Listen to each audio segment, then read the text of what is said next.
Hello, everybody. I want to do a review of Welcome to Derry, episode 3. I feel like this might have been the weakest of the bunch. I don't want to do a total breakdown of the episode because, quite frankly, it went by so quick. It might have been like a quick episode that a lot just I forgot about or whatever. But I did feel like it was the weakest of the bunch.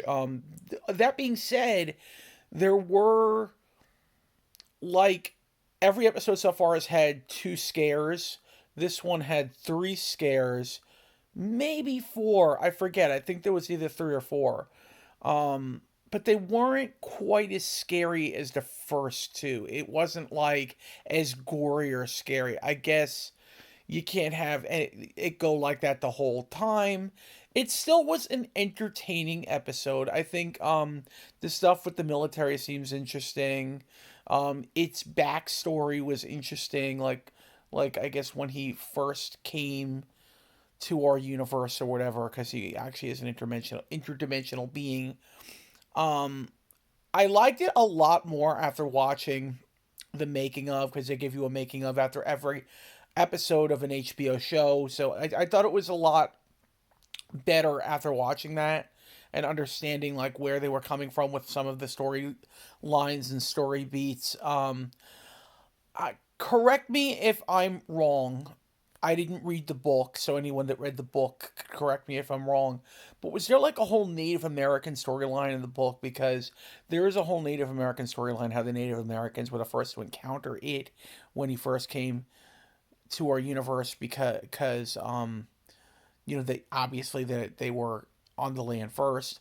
So that's kind of the storyline that they're going with, and that the Native Americans are not happy with the government's interference in what's going on.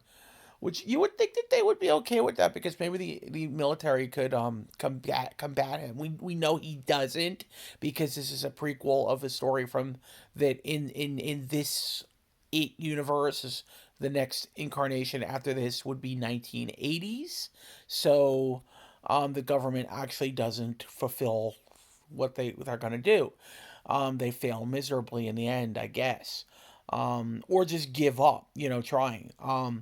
But the kids go on their own little adventure. I thought the whole cemetery voodoo thing with the Cuban kid was a little okay. I know they've done things like this, like ceremonies and seances and whatnot, and rituals in the book and stuff like that, and the different books in Stephen King series, but um they were trying to conjure the dead. They don't know what it is. So to me, it isn't the dead. He's a creature from another universe. So that part to me, I'm like, okay, you lost me there a little bit. But it was still pretty cool seeing them in the cemetery, and um I was hoping at the end when they're looking at all the pictures, the picture of it, that it would be he would pop out of the picture and like scare them, and that would be the fifth scare, or the either the fourth or fifth scare of the show, depending on whether there were three or four scares in the show. So it wasn't my favorite of the bunch, but it it was pretty good. It was okay. I guess they can't all be as scary as the last. It doesn't mean they're not good. I'm enjoying the show. I hope it ends with a good ending, that leaves me feeling satisfied and the fans feeling satisfied. I'd love to be able to discuss it with my sister Karen, but we're currently not talking. I don't really want to get into that. Um, but yeah, I wish I could talk to her about it because she read the book and stuff. And like, there's a whole thing with like interdimensional turtle god that like created everything. And there in the beginning of the show, this episode in the fair, they were shooting turtles. And I know that was a direct link to the turtle god. And I wish they would have brought that out in the first chapter one. That would have been really cool. And It Chapter 2, too, because the turtle actually helps him, the turtle god helps him defeat it. Not physically, but he gives him advice and stuff and tells him what to do. So that was kind of omitted from the miniseries back in the day, back in the 80s, and it was omitted from the It Chapter 1 and 2. So it was nice to see turtles in it, and also in throughout Stephen King's work. What comes to mind is um uh the what is it called, the Dark Tower series. You have Turtle Bay and that whole thing, and so it does come back.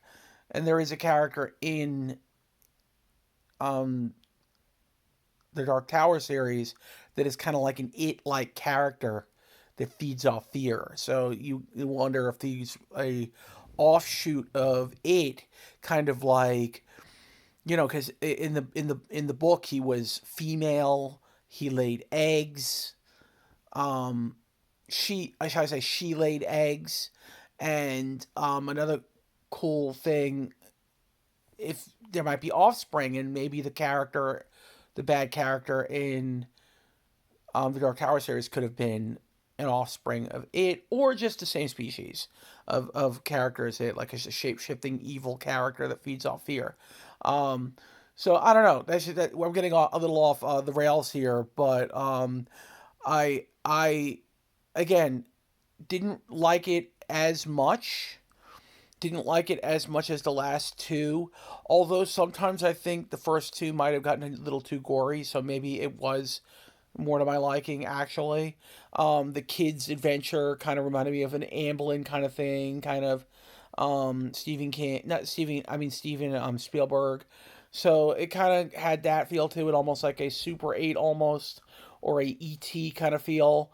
And I really, really, really hope this ends good, like I said. And if I had to rate it, I would give it a solid 7.5 out of a 10. That I would totally give it that, and leave it there. So anyway, that's gonna be it, guys.